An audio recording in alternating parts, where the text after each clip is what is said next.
Yo, what is happening, fellas? It is Monster Chappie. We're back for some more 2K action, and in this video, guys, I just got some settings tips, especially for you guys that play offline, and this will help a little bit online too, but mainly for you offline guys. If you're playing head-to-head with buddies, friends, money games, whatever the case might be, couple settings that are going to help you out.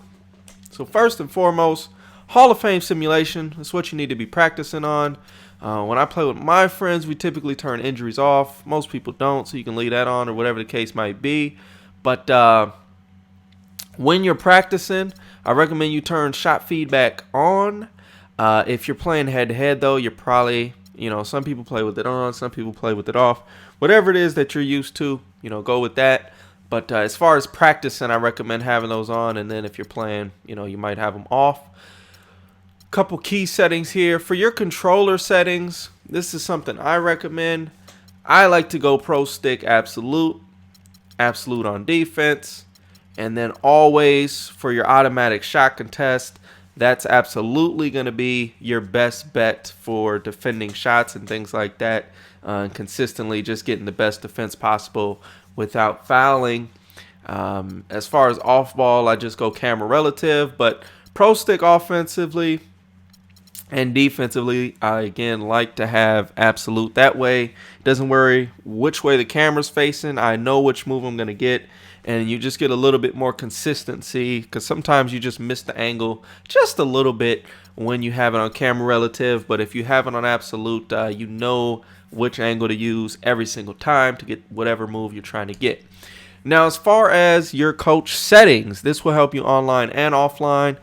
I personally think you should try and control as much as possible.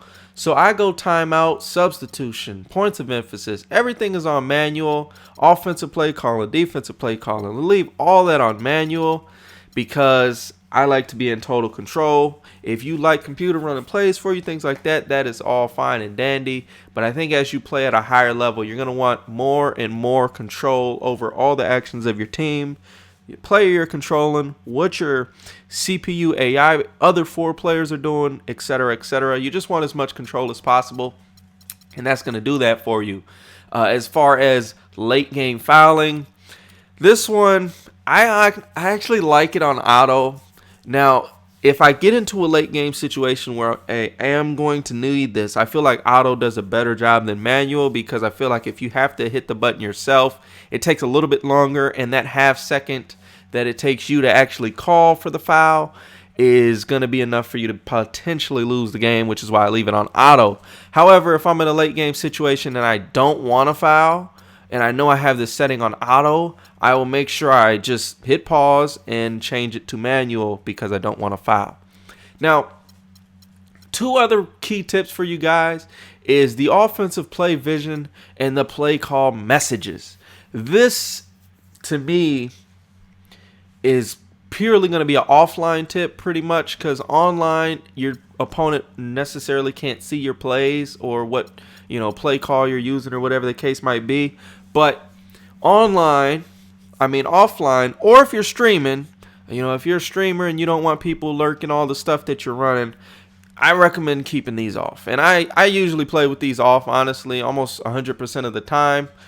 For the sake of the next video I'm going to drop for you guys, I'm going to have it on just so you can see the play art and things like that for the breakdown.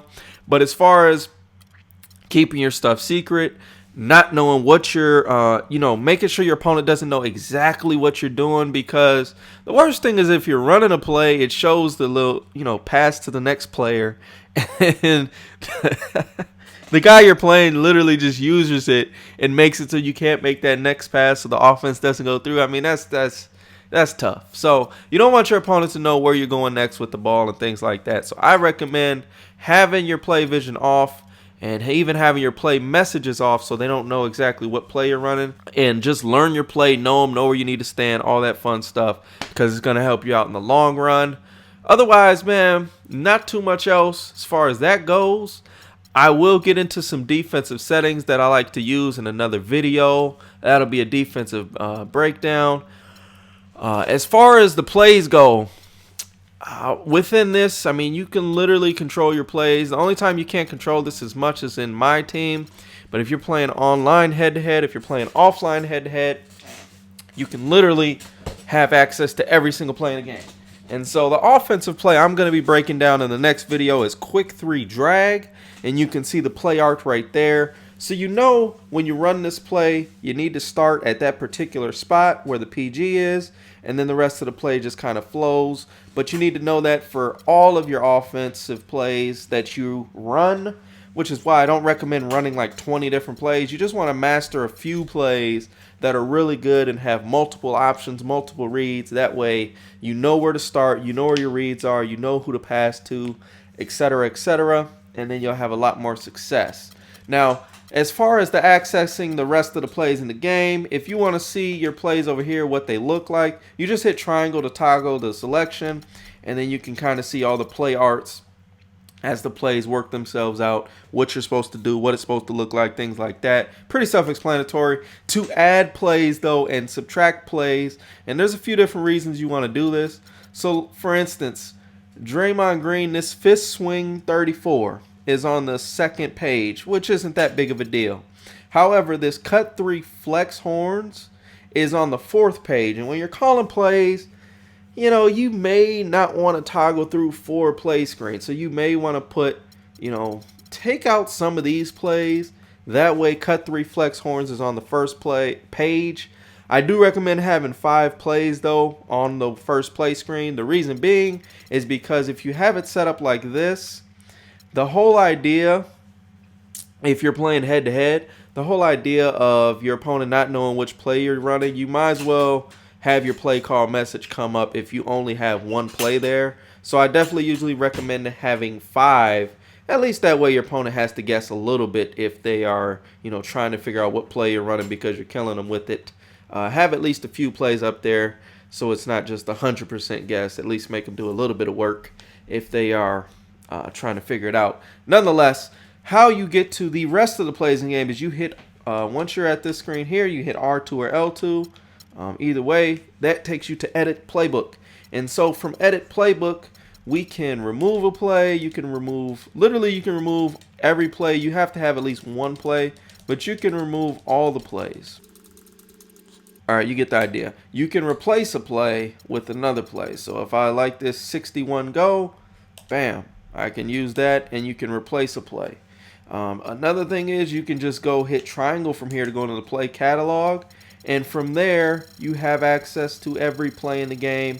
Likewise, if you hit replace play, but this will give you access to every single play in the game. So you literally have a super custom playbook when it comes to 2K.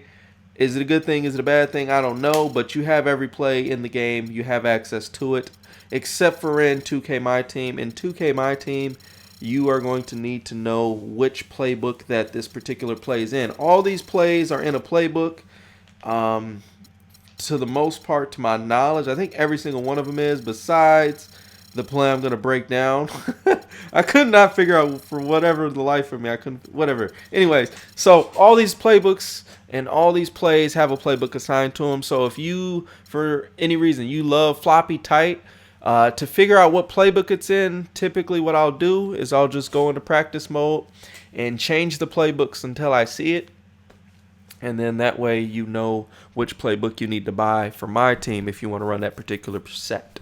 So that's just about it for this video, guys. A lot of simple tips, a lot of settings type stuff, but nonetheless, hopefully it will help you out. And from there, you can just add, and it won't let you add the same play twice, so you don't have to worry about that. And then, you know, from there, you can kind of tweak everything as you need it. But that's going to do it for me. I hope you guys enjoyed this video. And man, was that Ronda Rousey fight crazy, y'all. That girl Holly got some hands on her, but we'll talk about that in a future video. I hope y'all enjoyed. Drop a like if you did. Subscribe for more. Till the next time, we gone.